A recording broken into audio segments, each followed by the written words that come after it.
Hello friends, this video on Natural Resources Part 12 is brought to you by examfear.com. No more fear from exam.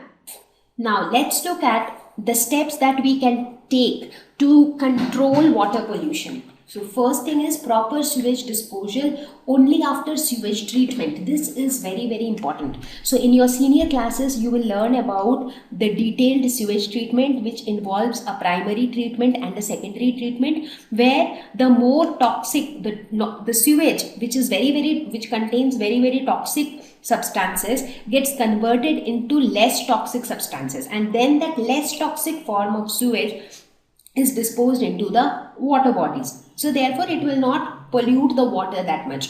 So proper sewage treatment is a must. Segregation of wastes, that is also important, so that the biodegradable wastes and the non-biodegradable wastes are kept separately, because as we saw that the biodegradable wastes, they can be further broken down to kind of recycle them for some other uses, whereas the non-biodegradable wastes like plastics, they cannot be further broken down. Now if we mix the biodegradable and the non-biodegradable, then even the biodegradable cannot be recycled in any way, because it is mixed up with the waste with the non-biodegradable ones. So both the wastes should be segregated. Shallow ponds should be preferred over bigger ones for domestic and industrial wastes, because the domestic and industrial wastes actually contain a lot of chemicals and harmful substances. So if we dump them into,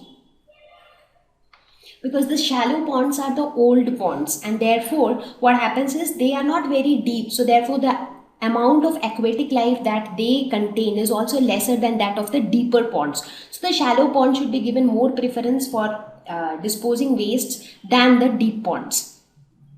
Besides that, when I was talking about the segregation of wastes, there is another important point that you should remember. So when we segregate wastes, then basically what happens is the sewage that comes out of our house, that sewage doesn't contain vegetable wastes, because vegetable wastes are biodegradable wastes. So those wastes should not be present in our sewage.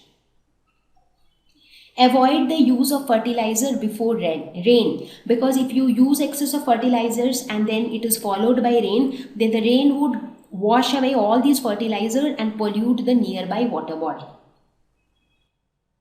Thank you. Please visit examfear.com for free quality education. You can learn with a simple 4-step learning process, wherein you can watch video lessons, you can ask your questions, you can refer notes, and you can take a free online test. We have content for class 6 to 12 on physics, chemistry, mathematics, and biology, along with practical videos. So please subscribe to our channel for daily updates. Thank you.